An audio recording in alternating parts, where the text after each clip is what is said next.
I did a European tour for commentary, and when I was doing the research, Wessel Nyman had won the most games of anybody on the European tour. Michael van Gerwen, guess his ranking? 20? 21. Jeez. 21. He's currently number 4. So that'd be him outside the top 16. So he'd no longer be a seat if he doesn't have a good year this year. Do you know what? I don't think I've ever told this story, but I could tell there the sorts of players they were and the sort of player I was.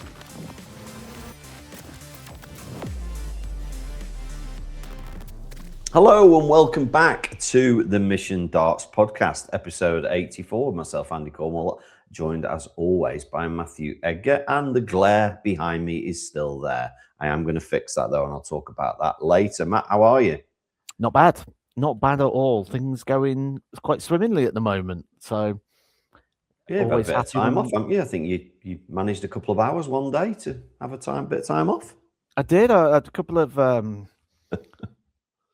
of hours off, yeah, and that's what we're talking. We're talking hours here, but it is great. I was literally looking at my diary just a second ago, and I've seen that I've got a few days still in May, and I'm like, I need to fill them. Like, I just cannot. I don't like sitting still.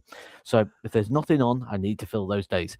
But I tell you what, right? I'm going to start off with a bit of good news, a good news story, a story that the sort of thing that never really happens to you. It's great. So. Here we go. Oh, by the way, first of all, huge thank you to our followers, because I did get my hands on a Ascended Heroes ETB last week. So someone did manage to get one from Amazon. Keep your requests going into Amazon, guys. Do let me know if you get accepted. Right, moving on. So I'm laying in bed. Jodie's out for the night. I'm laying in bed. This is a great way to start the pod. And I'm a little bit bored. So I'm just scrolling through things. I'm checking my junk boxes because for some reason right now everything seems to go to junk. And I noticed in there that I had a message from a gambling website, because it was Cheltenham Festival last week, going, you can have 10 free spins on the slot machine and a £5 free bet. So I'm like, okay, lovely, I'll do that. So I've gone on, put my £5 free bet on the horses for the next day. So I thought that's something to be interested in, and then I've used the 10 free spins on the slot machine. I won £1.27, right? And then I carried on playing the 10p spins with this £1.27, and I was enjoying myself. I thought, I'm having fun here. It ended up going on for about 10 minutes, and when it finished, I was like, I kind of don't want to stop now. I want to carry on playing because I'm enjoying myself. It's exactly what they want me to think, by the way. Of course it is. Yeah, I was just thinking that. Yeah, they've brought me in, like. But I thought, no, I'm going to deposit £10. So I deposited a tenner and I put it to 20 pence a spin. And I was like, right, once that's gone, it's gone. But I'm going to enjoy this. Well, I got on the bonus feature and it's spinning. And it drops in £2,000. And I'm like, come on. No way.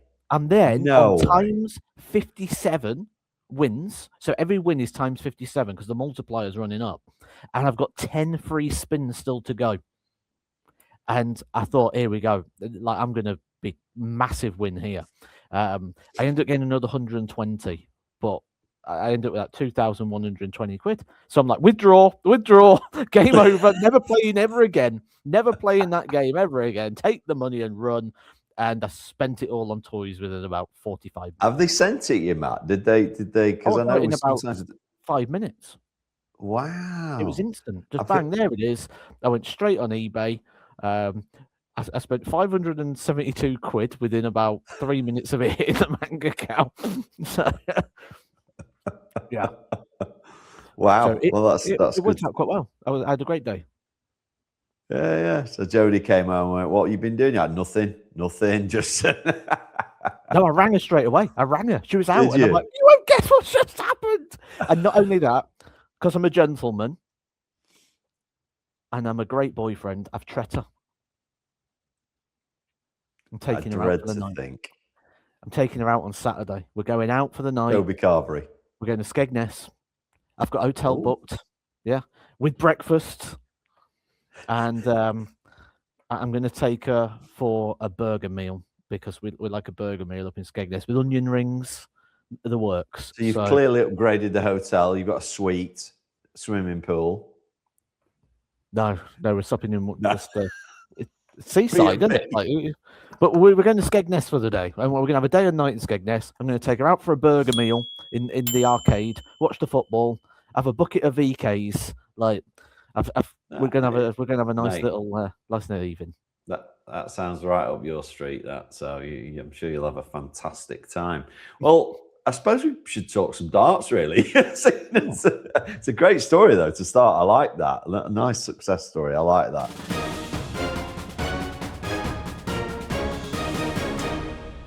This is the Mission Darts podcast, and a Mission player has just won a European tour. And somebody we've been talking about for a long time, Matt. I know you tipped him to have a very big year this year. And, well, this is the way to start, isn't it? It's somebody new. So he's been very good on the development tour. He's been good on the pro tour. He's been winning games. The back end of last year, I did a European tour for commentary. And when I was doing the research, Wessel Nyman had won the most games of anybody on the European tour. Granted, he started a day early, so that kind of helped him get more games, but still a great stat. I've got the stats here in front of me as well, like for where he is at the moment. Now, I was going to ask you that, Matt, if you could, tell us what that gets him into, etc. Well, he's in everything. So is he?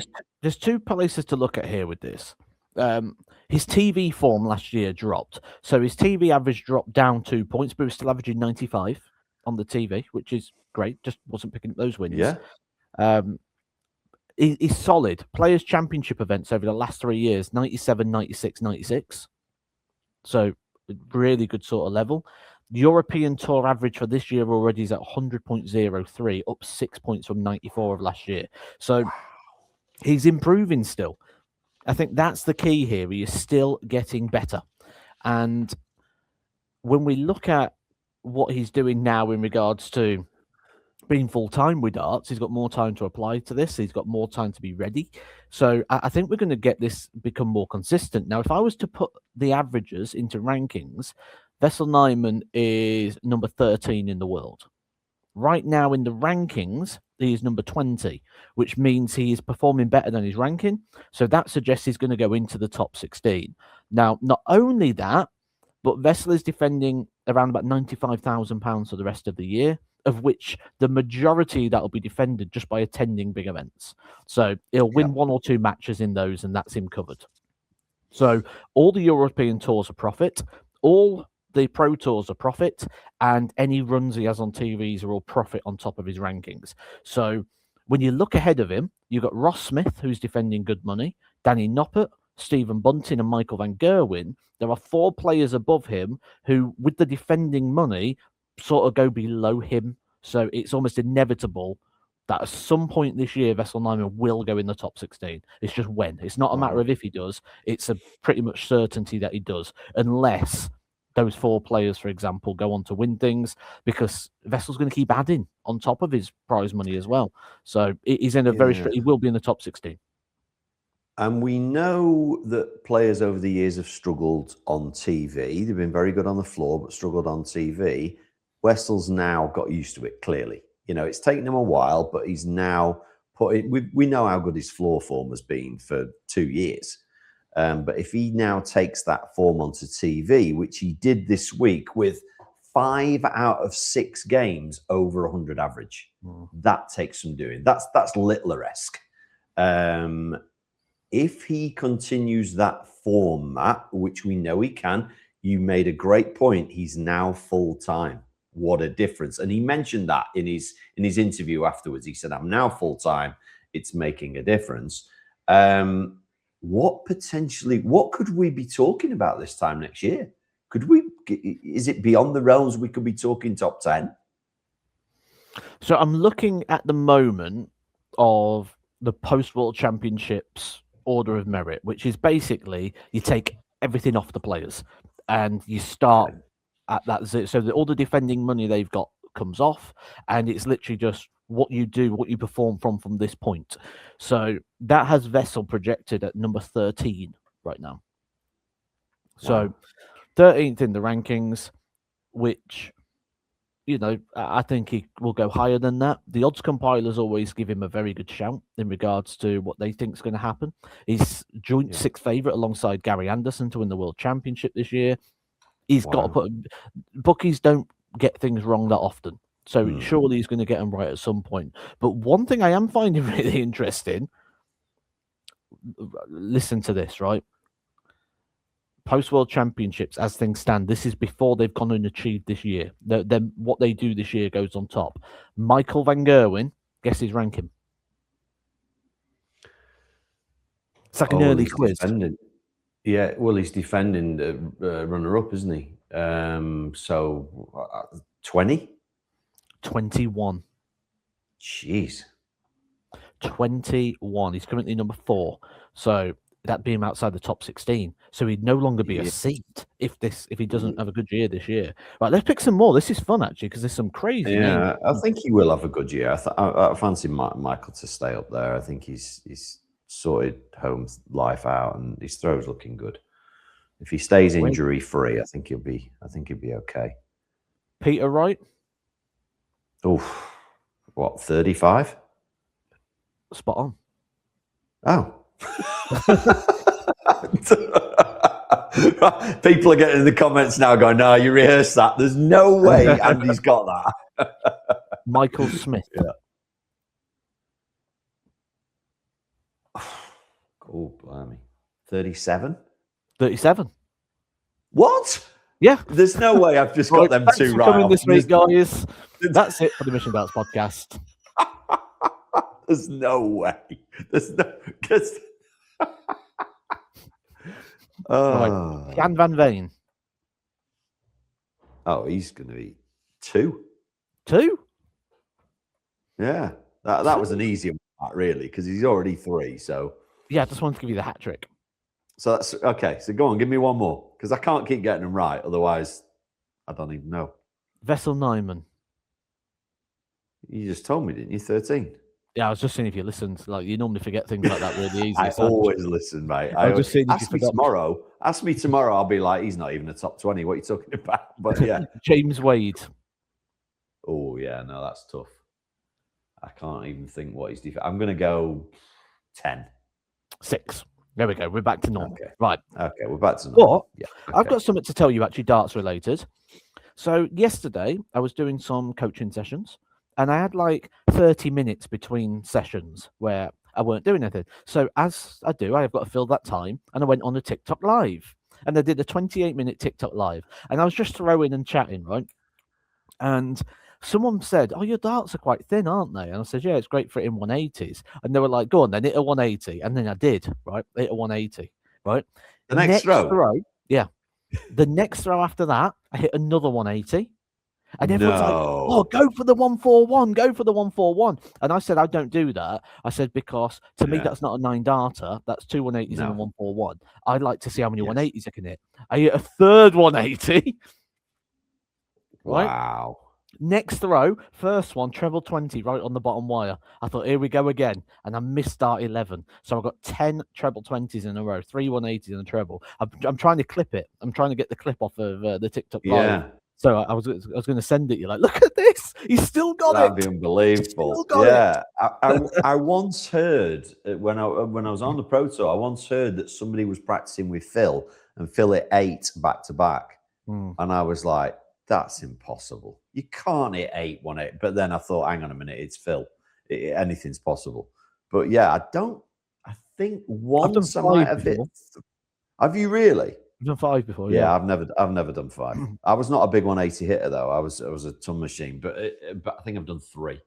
But yeah, 5. But you're right. It's not a 9-darter because you're just in practice. It's not a start of a leg, but it's still nice considering you don't play anymore.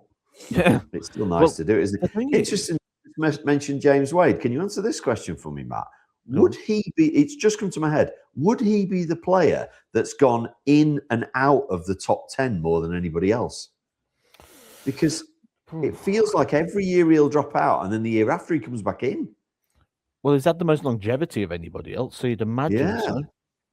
I think he is. I'm sure. It almost seems like he'll go in the top 10 And then when it comes around to Premier League time, he's dropped out again, so he doesn't get picked. He's got to be the highest ranked player that's played the least amount of Premier Leagues. You know, he's very rare. He's had a wild card pick, very rare. Whether Surely he's bothered about that, well, you'd think so, but who knows?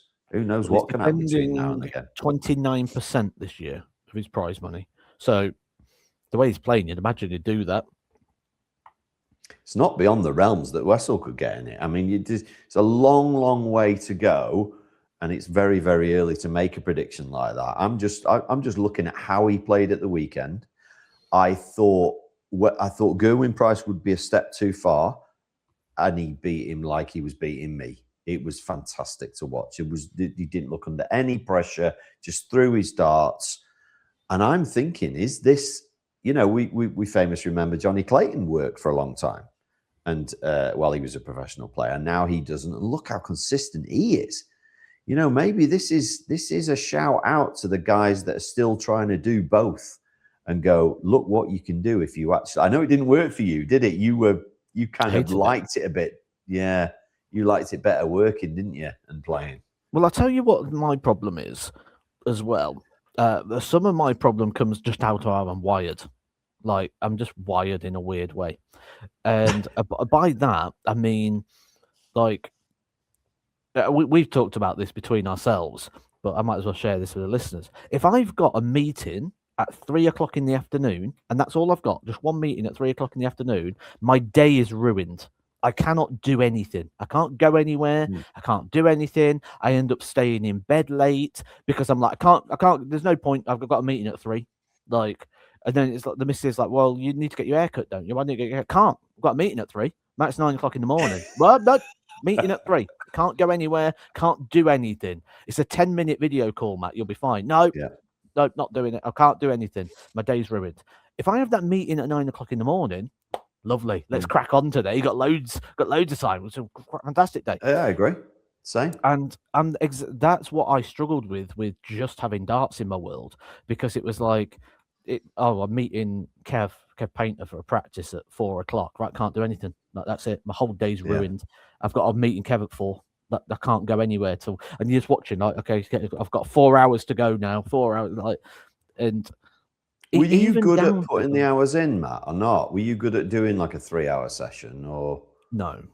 Well, the one biggest problem I had was I couldn't, because I knew that I had problems with my wrist, so I could never really. I mean, I'd go meet Kev maybe 2 times a week, and we'd sort of have a good bit of time. But the thing is, when you practice with somebody, the thing to remember is, if I go practice with Kev for 3 to 4 hours, I'm not playing for 3 or 4 hours because I'm sharing the board. It's not me throwing for 3 or 4 hours. If we're 4 hours, I'm throwing for a maximum of 2, because I'm doing 2, he's doing 2. So yes, it reduces that down quite a lot. And then you've got the walking, the weighting, the bits, and the anything that comes in between. So it actually reduced the thing. So we had to, if I practice 4 hours. Yeah. It's something I've never talked about, Matt, on the pod. I don't think my time when I was practicing. So I had my own little studio like this in the garden, like built an office thing in the garden. And I used to go in there on my own, and I'd do an hour in the morning, have a bit of lunch, hour in the afternoon, bit of tea, and then an hour at night. And that was the most I could do. More than that, I was bored. But then I started going over to Morecambe and practicing with Chizzy and Paul Nicholson. I used to pick Paul up because Paul was living at Chorley at the time. And do you know what? I don't think I've ever told this story, but I could tell there the sorts of players they were and the sort of player I was. So we'd play, you know what it's like. You don't just play 501 all the time. You play some games and what have you, those sort of things. And the minute we did a scoring game, couldn't get near Chizzy. Neither of us couldn't get anywhere near him. He's like 9 180s in 11 throws. Ridiculous. The minute it was a finishing game, couldn't get near Paul. Absolutely, Paul. Any checkout under 100, bang, gone. And I was kind of in the middle. So I always finished second at scoring, and I always finished second at checkouts, but I was never top at any of the games. And it was really interesting to see those players. And I think the problem, and obviously Paul doesn't play anymore. It's a shame, because I think he was a great player. But interesting with Chizzy now, Chizzy doesn't seem to be performing because he's no longer the 180 man. That was his game. He was always number one stats on the tour, Dave Chisnell, most 180s. So you knew if you were playing him, oh, I know he's going to hit 10 180s today. I'm going to have to be on it. The minute that you lose the strongest part of your game, then what have you got to back it up? That's what I feel is the problem for Dave right now. But I think you're probably an all-rounder as well, aren't you? You were scorer and checkouts. And what was your strength? What was your, what did you rely on? I don't even know what I'd put it down to, with me. I went through patches of each. One minute it was one, the next minute it's the other. And I think mentally, maybe? Yeah, I think for me, I was just able to get the most out of myself. That was the main thing. Like, I didn't have the ability. What's annoying is, as I'm sort of remodeling and rebuilding my throw right now, I'm finding actually that I'm finding a better level of ability. But I had to be completely broken to put myself through this process where I have to redesign everything, because it's hard to trust to completely redesign things. And before anyone jumps in the comments and go, but Matt, don't you do coaching? I never redesign people. I take what makes them good and I promote the things that make them better.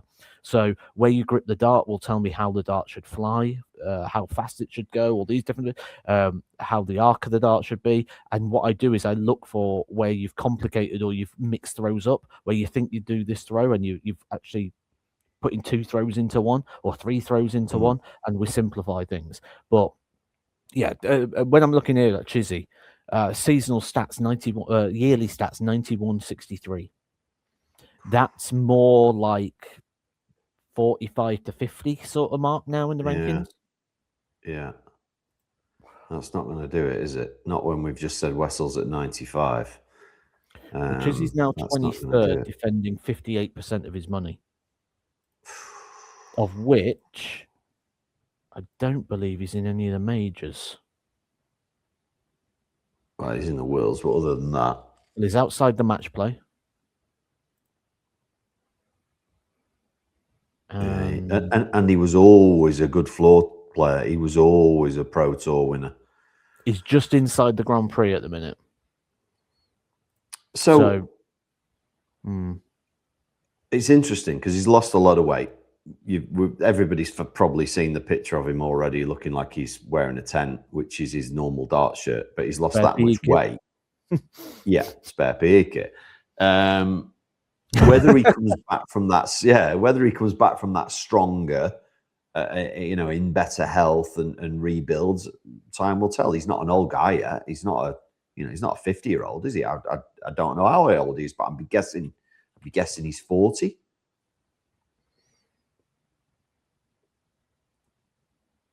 I'll tell you in a minute. Is that? I'm going to say, yeah. I think Bunting's 39, 45. So I'll be thinking he's 45. Is he? Right. Okay. Okay. But that's still not old in the world of darts. You could potentially have another 10 years at the top from that age. We all look to Gary Anderson now in awe and go, wow, he's older than me and he's still beating the young lads. He's incredible. So we'll see. We will see what happens with that. But yeah, big year for Wessel, 100%. And big year for Michael van Gerwen, looking at those stats.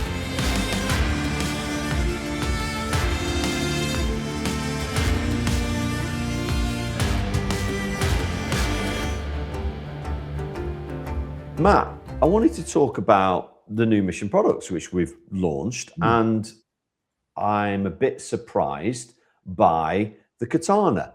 It's been really well received and people are going mad for it and buying it in their droves. You got one there, have you? I was going to say, if you haven't, I have one over here as well. We've got it in the box.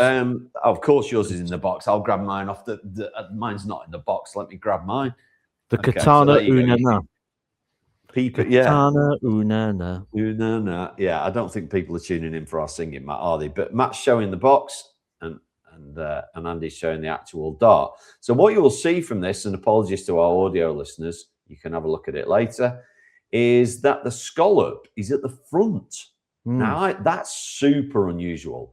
I am seeing more and more darts designed similar to mine with a scallop at the back and it's kind of like, yeah, it's almost like somebody asked me the other day, right?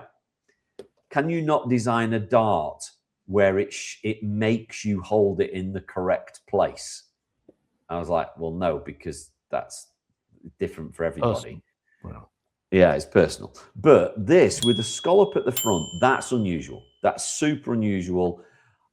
I kind of think, front grippers, this could be, I could imagine Bob Anderson, somebody like, it could be made. But I thought, wow, is it going to sell? All I hear these days is I'm a rear gripper. I do precisions all the time. People are gripping it right at the back, Matt. Some are on the stem. So I was like, is this going to sell? Oh, my goodness, is it selling? People are loving it, Matt. Absolutely loving it. So I know I'm down at yours next week. We're going to have a bit of a challenge. Matt plays with the katanas. Andy plays with his own darts. And we'll see if Mr. Edgar can throw these, because he does have a bit of a reputation, if you've been watching Rate My Hockey, for beating me with brass darts. So if he can beat me with brass darts, he can probably beat me with those as well. The more I hold it, the more I think it's beautiful, but the more I think I still couldn't throw it. Not a chance. Not only do I beat you with brass darts, Andy, but if you haven't seen this week's Rate My Hockey, guys, go check it out. Because not only do I beat Andy with brass darts, I beat Andy with 3 different brass darts. Yeah. Yeah. it is quite incredible that you can pick up any dart and throw it. It's something, a bit you wild. Got a double poo bear for that. Yeah, I did. Yeah, I know. Yeah, but keep watching the series. By the time this goes out, I can't think where we are this week, but it's anyway, the revisit of the very first ever episode. Oh, it is. Yeah. So if you haven't checked that out, every Wednesday, 7:00, Rate My Hockey, and this week, the one that will have already be out by the time you hear this, is the very first ever. And Matt, I think everybody should watch that, then go and watch the one that we filmed. Because that is just like Matt and I's idea of putting the lighting on was plug it in. The lights are on, Matt. It was like, can you point the camera at me? Yeah. Is it all right if I stand over here 30 feet away? Yeah, that's fine. Oh, it was funny. Those are funny times. It was all static as well. I had a bit of a challenge this week. Somebody at the weekend. A bit of a golfer, fancies himself. Well, he's actually way better than me at golf, but quite fancied himself. I play a bit of darts. I reckon I could give you a game. You've heard this, haven't you, a million times? I reckon I could give you. I'm like, yeah, okay, all right then. And then his mate went, he used to be a pro, you muppet. What are you talking about? He went, and he's gobbing off. So I said, well, I'll tell you what, mate. I know I'll beat you at darts, and you know you'll beat me at golf. What are you like at snooker? And he went, oh, yeah, I can pop balls at snooker. Yeah, I'm the man. You know the type. So there's a match been arranged.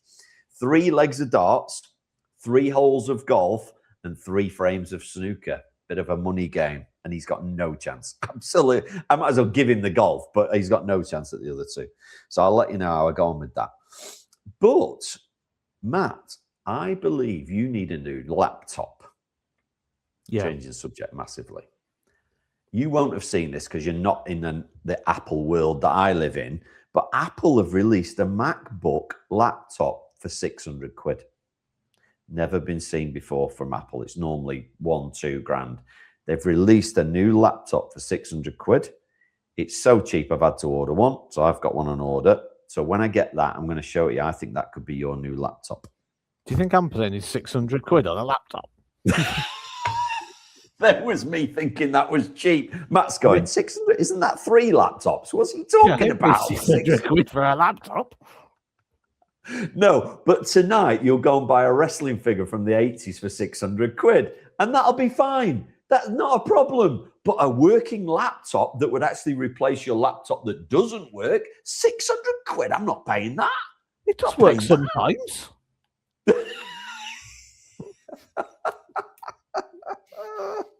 Oh dear, Matt. I don't know. No, not for me, that. Look, I've had a wonderful week. I haven't got a rant of the week. I've been nowhere that's upset me this week. So the question is, have you got one? I didn't have, really. I mean, things bug me, right? But this really bugged me today, and it came to me when I was driving down to the office this morning, and it really like stood out. And I've spoke about this before in different bits, but I'm going to put it all together as one. Bad drivers. Now, surely there should be some sort of regulate. It shouldn't just be you've got your test. That's it. You can drive for the rest of your life. I think you should have to resit it after so many years, like 3 years, 5 years, or are we not even talking about bad driving? Are we talking about lack of courtesy right now and self-indulgence and self-importance, which is a major, major problem right now? I'm seeing it a lot. Self-indulgence, self-importance is unreal right now. Now, the two things that happened to me. One, I'm driving down the road, and a guy was coming onto the road I was on, cut straight across the corner. It's like, did that extra 1 second it takes to drive up and stay in your lane to come round? Are you too important for that 1 second? Like that you have to cut across my lane as I'm approaching the junction because you can't go around because I've got to get there quicker. That 1 second matters so much to me. I've got to go scroll TikTok. Like, come on, mate. Like, and then not only that, right? But there's a roundabout literally at the end here. And as I'm coming onto it, I'm coming round the roundabout and the van can see me coming. And instead of just waiting behind the give way sign till I go past, he starts creeping out really slowly to the point I think he's going to hit me in the side, like as I'm coming round the roundabout. And I'm like, did that half a second you've saved there just by creeping out that little bit while I'm that half a second make you feel better, does it? Like, what if, like, I needed to slow down for some reason? I needed to. He's going to hit me in the side because he's just assuming. Isn't I'm that just another one? You're going up the A59, which is a long A road near where I am, and there's always a tractor, a lorry, something in the distance. You know you're not getting past it. You just settle yourself down, knowing you're going to do 40 mile an hour, no matter how far you're going. But there's always the car behind you that's got to get past you. He's got, and I'm thinking, mate, you've got about 87 cars to overtake here. You're getting nowhere, but he's got to get past you. Yeah, he's going to give it a go. And you just think, just absolutely crazy. But funnily enough, I don't even know why this came to mind. Something I've seen a couple of times lately. So where I take my daughter to school, there's a newsagent's on the corner. One of these sells everything shops. You'll know because your mum and dad used to have one, didn't they? And what I'm seeing more and more, I'm taking my daughter to school. And this isn't sexist in any way, but there's women going in and out in their pajamas. And I'm like, hey? And I saw it once and I thought, that's weird. But it's every morning. They're going in, they're coming out with a loaf of bread, and they're still in their pajamas. And I'm like, is it too tricky to put some clothes on before you? Like, are you in that much of a rush or that lazy that you can't just put something over the top of your pajamas? Well, Loose Women starts at 10 o'clock. You've got to get... But I tell you what also does my head in. Again, when we're talking about, like, drivers, like, just parking anywhere, like parking on junctions. Like, or, like, you're going around the corner, yes, and you go around, there's a car there. Oh, right, okay, brilliant. And weren't you taught when you park outside learned to drive, Matt? Weren't you taught when you never park on a corner where you would obstruct somebody's view? Like, if there's a corner like that, if you park on either of those corners, people can't see you're gonna endanger pedestrians, blah blah blah. But you're right. Now it's like a free for all. I'll just chuck it wherever I want. Oh, because I want to park near my house. I don't want to have to walk 5 feet to my house. Like, come on. And do you know what, right? Do you know what I'd love to do? I'd love to, like, rent, like, some form of, like, bulldozer one day and go round and ram them all. Because they're surely not insured. They're parked on a junction. It can't be covered by insurance. Someone in the comments might correct me, but if that's the case, I'm going to rent like a monster truck and just drive around and smash into them all. Sorry. I can see you in a monster truck. I would do it. I would absolutely do it. They annoy the life out of me because it, like you say, it endangers things. It makes things tricky when you're trying to drive round. You come up to it and someone comes the other way. Oh, now I've got to reverse round here because this numpty's parked on the junction because he doesn't want to walk any further to his house. Like, you do not own the road. Just because your house is there doesn't mean that bit of road in front belongs to you. I'll tell you a true story here, monster trucks. because you've really got me. Yeah, Here. go You've on. really got me going now, right? Yeah, I got you going. So there used to be a bloke who used to moan at anybody who parked near in front of his house, right? Who used to live near us. So every time, like my mates came around, they used to park there just to annoy him, because it's like, you don't own the road, mate. Like, you can't tell me I can't park there. So everyone used to park in front of his house, like, just to Yeah. wind him up. Like, you do not own the road. You've got the No. house. That is public. Yeah. Just because it's the bit of road that's in front of your house, you have no say over it. And if that bit There's of one road is on a junction, stop bloody parking on it, or I'm coming round with the monster truck. Yeah, Matt, there's a couple of streets down. A guy puts a traffic cone outside his house. Like that's his space on the actual road, not on his on the road. Puts a traffic cone out so nobody can park there, then comes home, moves the cone, and that's my space. It's totally illegal. I mean, you can't do that. Like you say, we all pay road tax. You're entitled to park wherever you want. The bloke I'm telling you about used to put his bins there. So he's put his wheelie bins in the road. So again, lads used to come around and move them. There we go. We'll play the game. Oh, dear me.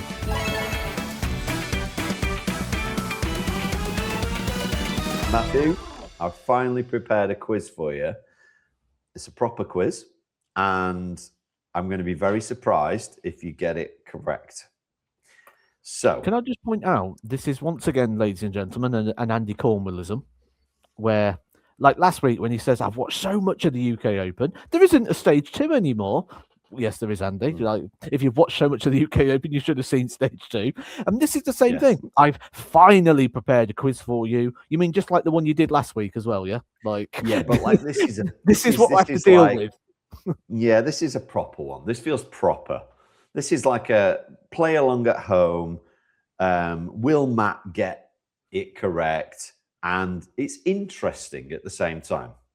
So my quiz for you this week, Matthew, is for you to name the top 10 of all time money winners on the PDC. Okay. And I have the list in front of me with how much they won. So I want you to name the player, and then I will tick it off, and then I want you to guess how much you think they've won. You don't have to get that bit right. That's just for fun. Okay. Well, Phil Taylor. Phil Taylor is on the list.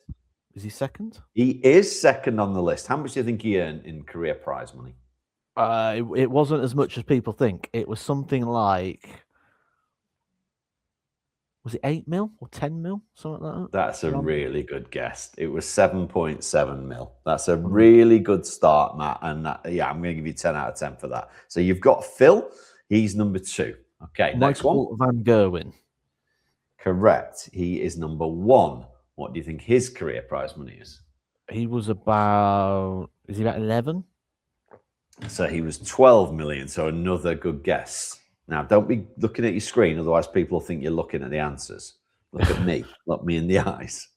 Well, I want to have the answers to this. Like, right, next one. James Wade. James Wade is number 5. Would you like to guess what he's earned? James Wade was 4 mil, is it? It was 5.2. So another good guess. So you've got number 1, number 2, number 5 so far. Next guess. Raymond van Barneveld is number 8 on the list with 4.2 million. That's 4 out of 4 so far. Gary Henderson. Gary Anderson is number 4 on the list with 5.7 million. Barry Hearn. Barry. This is players. So you've got half. I can't remember what I've said. Let me write these down. Where's mine? You have said Michael Van Gerwen, Phil Taylor, Gary Anderson, James Wade, and Raymond van Barneveld. Every time I open up a book, I find another pen inside where I've just closed it. Every time I open, I've literally got so many pens on the thing. Right, so hang on. Right, Taylor, MVG, Gary Anderson, James Wade, and Raymond van Barneveld. Those are your 5 so far. You've got 5 to go. Barneveld was... It was 8th. Right. I believe on this list there's a few curveballs as well, if I remember right, which may have been. Are we talking just PDC prize money? Yes. Okay. Yes, PDC prize money. I think that's where the curveball comes into it, because I think if it's combined, I think you get Bunting and Chizzy potentially on there as well. Yeah, it's not combined. Yeah. Just okay. PDC. Just PDC. Right. Because the other thing that makes this quite interesting is obviously the prize money changes throughout the years. So you have someone that's been really successful in the past, not earn as much that's not as someone on who's there. been Yeah. less successful now, to the point where we could probably say Luke Littler's getting close as well, especially if we start including things like Premier League. Are you going for Luke Littler? Does it include the Premier League? PDC prize money. So not just ranking. So yeah, I'll go Littler then if it's all money. He's number 10. He is number 10 with 3.7 million. Okay. So you've got 6 out of the 10 so far. 4 to go. So I feel like I should be getting number 3 quite easily. See, that's where you think, oh, John Part, 3-time world champion, but in a bad era. So yeah, don't think about old eras. You're not going to get anywhere near. Oh, surely Gerwin Price is on here. Gerwin Price is number 6 with 4.8 million. Wow. So you are missing number 3, number 7, and number 9. 3, 7, and 9. Right. Well, I'm guessing due to his run of domination, number 9 is probably going to be Luke Humphries. Correct. Number 9 is Luke Humphries with 3.8 million. He's only 100 grand, Littler's 100 grand behind him. So you've got number 3 and number 7 to get. PDC, so I'm guessing number 3 for longevity and titles is going to be Peter Wright. Correct. And you've got one more. Which means number 7's got to be Michael Smith. Yes. How did you get that then? Just because I'm thinking of people that have had longevity and won big titles. Yeah. Yeah. And you've got to look at so it's when you've got the positions, like with that number 3, you've got to have longevity and titles, and Peter Wright's been in the Did Premier it make League it easier once you knew what number they were in? Yeah. When you know where they're going to fit in. And then like with Michael Smith, you think, who's earned more than these guys like Barneveld, Humphries and Littler? It's got to be longevity, because it can't be someone who's won loads now if Littler and Humphries are below them. So it's got to be someone who's been around for a lot longer and played a lot of seasons. And Michael Smith, Peter Wright was the surprise to me. He was the surprise. I know he's been around a long time, but he was a surprise to me. To be third, to be ahead of Anderson and Wade. Wade's won a lot of majors. I thought Wade would have been higher. Peter Wright plays everything. Even at his peak, he went to every European tour. I mean, I don't know whether you can pull it up, Matt, but I'd be very interested. I haven't got this stat, but it's just come to mind. I'd be very interested to see if there's a Pro Tour winners, like a Players' Championship winners roll of honour. Who's won the most of those? Well, Peter's won 22 of them, or 25 potentially. Really? 25 from the UK Open qualifiers. He's won 2 World Championships, a World Match Play, a UK Open, 2 Europeans, a Players' Championship Finals, and a Masters. Also been runner-up in the Grand Slam, the Grand Prix, the Premier League, the Champions League, the World Finals. So, yeah, I'm not surprised. This goes back to what you said a while ago in the pod, Matt, that we're very good at remembering recent history, but we forget. And that you know, because Peter Wright is struggling at the moment, he didn't come to my mind straight away when I was doing the list. Yeah. But if we went back 18 months, of course he'd be probably one of the first people you'd think of. But because at the moment he's struggling, your brain goes into, has he always been struggling? No, he hasn't. He's a multiple world champion. He's a multiple major winner. 25 wins on the tour is massive. I'd be really interested if you can you pull up the stat for Chizzy? How many Pro Tours Chizzy's won up? Do we call them Pro Tours? How many do you think at a guess? I'd guess 15. I would say 15. About the same. I'd say it'd be around that sort of area. Would you? Yeah. I'd be really interested to find that out.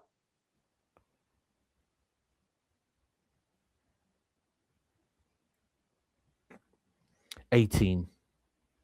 Wow. 26 there in you go. total, including Euros. Oof. And yet never won a major. Never won a major. Plenty of major finals. What was it? 6, 7 major finals? 1, something like that. 2, 3, 4, 5, 6. 6. Yeah, six major finals. 4, 5. No, Always 7. the bridesmaid. Always the bridesmaid, never the bride, as they say. That was a very interesting quiz. Well done to you. And I kind of knew you'd get the 10 because there isn't one there that you would go, oh, didn't see him being in the top 10. They're all. I think Littler's the one because he's not been around for very long. Yes, but on the same he's probably the hardest. Yeah.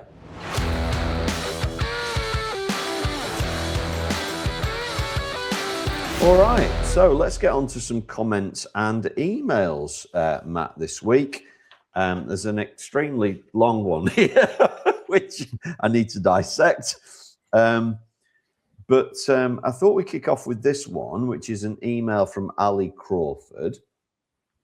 It says, loving the pod as always. A couple of questions on where you think the industry will go in the short to medium term. With the well-documented increase in tungsten prices, do you think this may have an effect on the amount of different darts brought to market by brands in general, not just Mission? And perhaps the complexity of these with less milling, less fancy packaging to try and keep the cost down. So that's the first part of the question. So do we think if tungsten prices, which we spoke about the last couple of weeks, keep going and going and going, will manufacturers go, we can't sustain this. We can't have Matthew Edgar's darts at 150 quid. Therefore, we need to fight. Maybe we'll take one of the color coatings out. Maybe we'll use cheaper packaging. Or do you think they'll all just go with it, Matt? I think that's the worst possibility going in regards to dumbing things down a little bit. And that only looks at it from one point of view. You're looking at it from the point of view of cost and turnover as such. I think with this, there's a demand now, or there's an expectation of what a dart should be. And if you start reeling it back, I think ultimately people feel like they've got less value. It's exactly the same. Like, I would rather pay £2 for a bar of dairy milk than pay £1 for dairy milk and just get a tiny one. Like, and you know, when there's shrinkflation and they change it from being a square to being a circle so they can give you less chocolate, I'd rather pay more and get the same size bar than pay the same price and get less. That's really weird you just brought that up. I was only talking about that with my daughter yesterday. Do you know dairy milk no longer has the word chocolate on it? It's no longer classed as chocolate. So apparently there's some kind of butter that they put into chocolate to fill it out, for want of a better phrase. Palm on. It may well be. And to be legally called chocolate, it has to have a certain percentage of cocoa beans in it. And they've dropped below that. And if you grab a dairy milk now, it no longer says chocolate on it. God, I hope I've not got that wrong. Otherwise, I get sued. But I'm pretty sure that is correct now. And I picked up a bar yesterday and I couldn't find the word chocolate on it anywhere. So that's exactly it. They'll reduce that to reduce the cost. Ultimately, you ended with something that's not the same. So absolutely, I don't think that's an option. It's not an option to just. It's like so a brand recently has done that. They've dumbed it right down. They put no colouring on it, no coatings, just a simple cut. They put it in a bag and a point protector, no flight stems case, no things like that. Now that's all well and good, and we look at it and go, well done, you've kept the cost down. But if you walk into a dart shop and you're walking in and you see that, and next to that is just a bag with some darts and things in, you think they're just house darts, and so absolutely it's not an option for me, that. But what I do think is going to happen is I think we're going to see some differentials in price. So let's say, for example, this in 21 grams uses a lot less tungsten than this in 26. And I think at the moment, I don't understand how they're the same price. I think the 26 grams is going to cost more than the 21 grams, and we're going to see differential in prices now. I think that's what we're going to see. But I don't think we're going to see them go, right, let's dumb this down. Let's just put it into a point protector and whack it on the shelves. Because no one will buy it. And I think we're going to see less and less heavy darts. You're right. I think we're going to see less and less of your Ryan Searles, your 30, 32 grams. It's too expensive to make, simple as. So I think we're going to see less and less of those. Interestingly, somebody said yesterday, I did a precision yesterday, and somebody said, why have your prices not gone up? I was like, what do you mean? He's like, well, your precision price is the same as it was last year, but you just fitted me. It was fitted for Rodons, which are £129 a set. So he got a £129 set of darts. He got a shirt. He got a goodie bag. He got an hour of my time, and it was still $250. So maybe we'll book it now while it's still $250. Now that I've said that, the boss is listening to this going, yeah, you're right. Why have we not put it up? But anyway, there's a second part to the question, which is quite interesting, where she's basically talking about Mission. And it was great to see you sign Mike Dedeker. Can we see Mission sign some more players like this in the future? And I think it's a great question. Oh, and also says, looking forward to Edgar 2.0s. There you go. I'm sure they'll be coming soon. But it's a fair point. But I don't think people are aware that in the darts world, shall we call them the big name players now, have got seriously long deals. It's no longer a 12-month, 18-month, 2-year contract. Some of them have got 10-year deals. So, yes, I'm sure Mission would love to sign them. But when somebody's on a 10-year deal, it's very, very difficult to get them. Otherwise we would. Really kind of answers that question, doesn't it? You're going to love this one. This is for both of us, but it's from Kevin Jones, and he's saying, I have a question for Matt and Andy. Mainly Andy had been a big advocate of learning to count. I've been playing darts for 12 months, been progressing nicely using the said auto scoring apps. I feel I have got to a point now where I am confidently hitting the targets I am going for and would love to join a league. But that's where my maths and scoring really let me down, and it is putting me off joining a league as I am shockingly bad at counting, shockingly bad at marking. So my question is, what can I do in practice or training routines that will improve my counting and scoring? And perhaps we should be, whatever this is, we should be teaching youngsters to do it. Any advice would be welcome. Phaser play. So different ways in which you play games, which you train and practice, different ways in which you can do different routines. So a phaser play drill is basically where you play out part of the game, and the point where you're going to be moving around the board. So if you're playing 501, you're not going to be moving around the board for the first 15 darts. So you're not going to be doing that. So what you do is you isolate the game to do that. So like when I was doing football, if we was to do, I want to work on the defense. I want to work on my defenders. I want to work on the positioning. The last thing I'll do is go, right, let's get into a match and we're going to play a game, because I'm not going to be working with my defenders all the time. What I do is I go, right, we're going to play half a pitch. I want my midfielders and my attackers in position all the time, and we're just going to recycle the ball in, and we're going to play that attack v defense, that phaser play, so I can work on my defenders all the time, and I can work on the positioning and things. So it's the same thing with this. Where you're going to start moving around the board is probably from around 201 down. So just take the first 300 points away and just start working on that back end where you've got to start moving around the board. Exactly what I was going to say, Matt. That's from our coaching experience. Is 101, 201. That's where it's at. Lower average amateur players, if they play 501, will be spending 90% of their time throwing at treble 20. So great, you're good at scoring, but the rest of it. And if you want to learn your counting, that's what it's got to be. Do your checkouts from 41 to 80. Then do them again, then do them again, and then do them a different way. I'm a big fan of not going the same way all the time. So for example, if you're doing 41 to 50, the first time you do it, end on tops. The second time, end on 32. The third time, end on 36. Just do it different ways. It's the only way. And I'm going to ask you this question. Somebody asked me the other day. They went, when you look at a checkout, are you mentally taking the number off, or is it just memory? And when I thought about it, to me, it's just memory. Yeah. I'm not going, I need 1, 2, 4. The fact that I've hit 20 means I need 104. The fact that I've hit 18 means, I need 86. It's just, I'm going there, because I know that's the pattern. Yeah. So the question for you, is it a pattern, or are you working it out mentally? I've played darts my whole life. I've been around it. I've watched it. You know, it's exactly that. It's just patterns.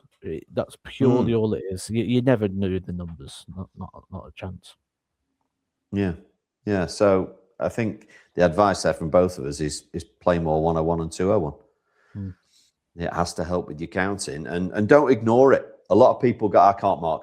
I hear that a lot. I can't mark. Well, you're never going to be able to then, are you? You know, that's like saying, oh, I don't like green beans. Have you ever tried them? No. Oh, okay. Well, how do you know you like them or not? It's like, yeah, anyway. Interesting. I just asked my daughter what she wanted for tea tonight. She said beans on toast. I was like, do you want steak, pizza? Do you want should we Chinese? It's beans on toast tonight. That's what I fancy. Like, well, that'll do for me. That's a cheap tea, isn't it? Who doesn't like beans on toast? Get in the comments if you don't like beans on toast. A bit of you cheese. Put cheese on it, Matt, or not? Yeah. Worcester sauce? Worcester sauce? No. Yeah. No? No, it's far too exotic for you, isn't it? You won't even own a bottle of Worcester sauce, will you? No. There's not a chance, is it? No, I knew it. Right. You're probably going to caviar. Oh dear. Right, this is another one from Bad Boy 413. He's in Massachusetts, USA. So hello to you, to our American friends over there. He's talking about tungsten price and it's nagging him. This is a great question for you, Matt. Do you think some companies would be able to save some price on the consumer end of darts by sending less freebies to content creators? I know there are a few handful out there that can help spread the word, but surely with all the companies having strong social media presence these days, needing outside promotion isn't nearly as essential. I only ask this because more and more I'm seeing content creators brag about never having to buy sets of darts. Most of these are people with less and less followers, and it seems to be getting out of hand. Oof, that's a good question for you, Matt. No. Now, the reason I say no is because there's always marketing budgets. Every dart needs to be marketed, needs to be branded, needs to be however you're going to do that. And these allowances for the darts come out of the marketing budget. Not only that, but it amplifies the marketing budget. So, for example, when you send out a set of darts, it's not being sent out at retail price, it's been sent out at cost to the brand. So it's not like you're sending out a £200 set of darts at £200 because of you're not paying all the fees on top of that set of darts. Now, if that wasn't the case, what you'd end up doing is you'd end up putting it into things like Google ads or spends or keyword, and you'd be doing it in lots of different other ways, and it would cost you more. This is the cheaper option, trust me. This isn't a case of the money's been wasted. This is a case of money's been saved. So with that in mind, for the amount of reach that places can get for the level of investment, this is the better option of the two. Like, think of this, this is massive. And the other thing is as well, it's a targeted audience. So if we send a product to a darts content creator, that darts content creator has an audience of people that are there for darts. When you do things like AdWords or key spends and things, a lot of the time you can get put in front of the wrong audience. You might go onto someone's page who once looked at darts on Amazon at Christmas because their son went, oh, I'd like that, and then you're paying to get put in front of that person who's not going to make that purchase. So there's an awful lot of incorrect advertising. So you burn money doing it that way. This way is much more cost effective and much more direct to the actual audience you want to get to. So but by no means do I think it's going to slow, and a lot of it is just making sure that you get the right partners on board. Well said. And to end the podcast, really, he says he's a collector. He's got 500 sets of darts on display. But he wants to say thank you to us for the podcast. He has watched every episode. He's in the club since the beginning, and he does it twice. He listens to the podcast on Spotify at work. I like that. And then when he gets home, he watches it on YouTube. So what a legend. He's in the club. Is there anybody else still out there that's watched or listened to all 84 episodes. Please do let us know. We're getting nearer and nearer the 100. We love all you guys, all our followers and listeners. Keep watching Rate My Hockey on Wednesday. This is the best series ever. And we'll be back next Sunday, 7 p.m. See you then.